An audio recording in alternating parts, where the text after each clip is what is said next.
What is up, guys? Tony here, and today we've got some Black Ops 2 gameplay again. This is PC gameplay once again, and today we're going to be talking about some funny editing stories I have. This means like stories not of editing itself, but of clients I edited for, and one in particular, which I'm not going to mention his name. Now, if you guys don't know, I actually do edits for big clans for free, and big names for free. People can give me recognition.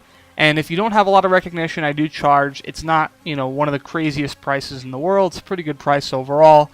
It's pretty much anywhere from about $1 a clip upwards to, once you get over like 20 clips, I do charge a lot less, for bulk. But these edits can take anywhere from 20 to 50 hours of work, depending on what type of edit it is. So it's kind of worth it. It's kind of justified. You're paying me basically less than $1 an hour, which is pretty much what they make in the Chinese factories, the sweatshops. So it's pretty good. I think it's a pretty good price. And I always have people constantly contacting me nowadays, mostly because people see my editing tutorials, people see my edits, and they see the quality of these edits, and they really think it's worth paying for. So I constantly have people contacting me, asking me for edits. So recently, I've changed my policy from sometimes I'll do free edits to I always have to charge. And the reason why is because if I let everyone have free edits like I used to, which I used to do a while ago, it'd be very difficult to do all the edits in a manageable amount of time. I mean, you'd be on a queue for about a month before I got your free edit out there, and it'd be a lot of work. So I don't do that anymore. Also, I have a lot of work to do outside of YouTube, so I got to worry about that too. Now to the story. Sometimes I have some funny characters ask me for edits. Sometimes I get into arguments about whether it's worth the money or not. But recently I had this guy who contacted me, and I presume he actually is a fan of mine, so he might see this video. But I had a guy who contacted me and asked me if I could do an edit for him. I said I charge, and to my surprise, he actually said, "Oh yeah, that's fine." Usually people are a little surprised, and then once I explain to them why I charge, they're usually okay with it. But this guy, right away, he's like, "Alright, that's fine."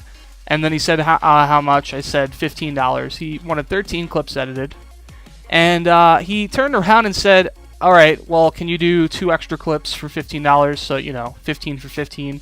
So he's already asking me to give him more, or do more work for him, when I already told him how much I got to charge. So, I didn't want to, I'm not like a douche or anything. I was like, "Alright, that's fine. That's fine. I'll let you do 15 clips for $15. So I'm already letting him get his way a little bit. And then after that, we start talking about the style of the edit, and I showed him some of my edits, and he liked what he saw.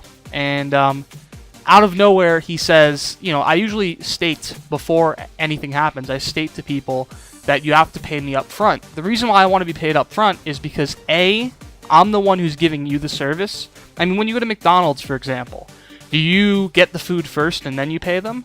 Or do they let you pay in any method you want to pay? Like if you can give them some pocket change, an iPhone case, and I don't know, a hand job. Are they going to give you a Big Mac? No, they're not.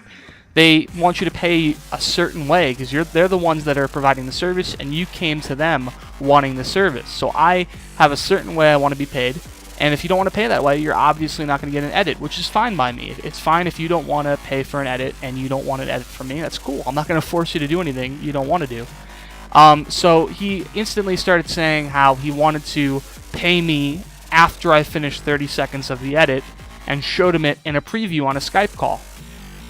Which is, that's pretty reasonable, but to be blatantly honest, the reason why I don't do that anymore is because in the past I've had people who saw the preview, said they didn't like it, and then a whole night's worth of work, we're talking about like 5-10 hours of work, goes down the drain, and it's not really fair to me. So I like to have people pay me up front, and if they have a problem with the edit once it's done, then I'll be happy to go back and adjust things that they don't like. But I'm never going to give them the opportunity to bail out after I've done some work. If you're going to make me work, I'm going to make you pay up front so I don't get scammed out of the money. So I said to him, obviously, kindly, no, I don't do that. And he said something about being scammed. So I told him, okay, you know what, that's fine. If you're not comfortable with it because you're afraid of being scammed, that's cool. And then he started, talking blatantly about how he thinks I'm a scammer. And he pretty much turned what was a very normal business conversation into like a huge, just bash the other guy type of fest. So I turned around and said, well, look at it from my perspective. How much can I trust you? You're coming to me. You're the one who knows who I am from YouTube, and I don't know who you are at all. And in addition to that, I talked about how he presented himself poorly. The way he typed in very poor grammar. For all I know, he could be a 12-year-old kid who doesn't know what he's doing, and he may just have no money at all, and maybe just approaching me and trying to scam me. I'm not saying this is true or anything, but I'm saying look at it from from the information I know. How am I to trust him? And I was pretty much just responding to what he was saying. And he turned around and said how he owns a $20,000 website and that I should trust him because of that. Now, first off, $20,000 website, really? You own a $20,000 website? I don't know what type of website you own, but if you own a $20,000 website, I think you have the money, the infrastructure, or the information to get edits for yourself without approaching someone on the internet through Skype. I'm sure you have better connections if you have a website, and I'm sure if you're able enough to build a $20,000 website, I'm pretty sure you can probably make an edit on your own. So first off, I'm not buying that. Second off, after that, I pretty much just said, well, dude, I'm just giving you some perspective. I'm just showing you my perspective of this whole thing. And he pretty much just started trolling me and saying how you're freaking out over a $15 payment. And I was just telling him, I'm just giving you the information that I feel like I should provide to you as a customer. And he was yelling at me, saying how I started an argument over something stupid. And before you know it, he blocked me. He blocks me over a $15 payment that didn't work out in his favor after telling me I'm the one who's acting irrationally. So I thought that was a pretty funny moment there. In terms of like getting payments for edits. I actually have a lot of other funny stories about doing edits for people and people trying to scam me and stuff like that. But that's just one little story. I mean, for those who didn't know, yes, I do edits for people. I'm definitely not going to scam anyone. I don't see the point of scamming anyone when really I enjoy the editing. The only reason why I do edits for people is just so I have gas money for my car so I can go to college. But yeah, I always edit for people for free anyway. So recently I started charging. If you do want an edit, just go ahead and hit me up on Skype. I do them for, like I said, about $1 a clip. And if you want to work out a deal that's a little bit more comparable to your paying, that's fine. If you can't afford $1 per clip, we could do something like 15 clips for $10 or 20 clips for $10, something like that. We could work out a deal. Or if you have a channel with a lot of subscribers already, maybe I can give you a discount based on the fact that you're actually giving me an audience to upload video onto.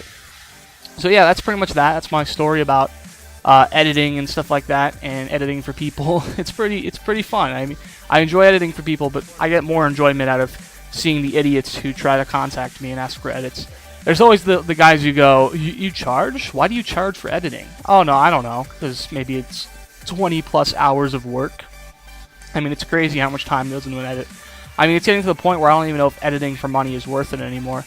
Because I know it's a lot for people to pay, and I understand that that's a lot of money just for a Call of Duty edit. But the fact is, it's a lot of work for me to do for free. So I gotta kind of charge it. And the fact is that what people pay for the edits is starting to not be worth it anymore. I feel like I should charge more. But, I'll just keep editing at this price, and I'll leave it like that until I end up either A, getting a better job part-time, but I don't need to worry about that anymore, or B, if I just decide to stop editing. Which will probably be sometime in the future. Everything has to come to an end. But yeah, so this is a pretty long gameplay here. Goes on for a while. I chose it so I could tell that long-ass story, and it didn't take up all of the time, but it took up a good amount. So what's going on right now? I guess out of all the things going on that's most exciting, it's definitely the fact that I got this partnership going. Most of you guys know I already talked about that once with TGN, and I actually have some videos being sent out to their channel. Maybe I'll get one of those uploaded. I'm going to send out the Battlefield 3 videos. If you haven't seen those, once again, those are hilarious. You got to go check them out. So, yeah.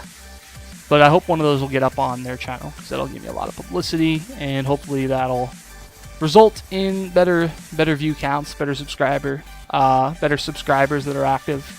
Not that I don't like you guys, I love you all, but a lot of you guys are inactive. And if you're watching this, you should comment right now if you're inactive. If you're active, I'm sure you'll comment anyway, so that's that. Alright, I think this game's come to a close right up here. loving Black Ops 2 PC, and I hope to play a little bit more tonight. And there you go. That's it. That is the gameplay. We got our asses kicked, but I want 21-7, so I'll post it anyway. I don't give a fuck. That's pretty much it. I'll see you guys next time.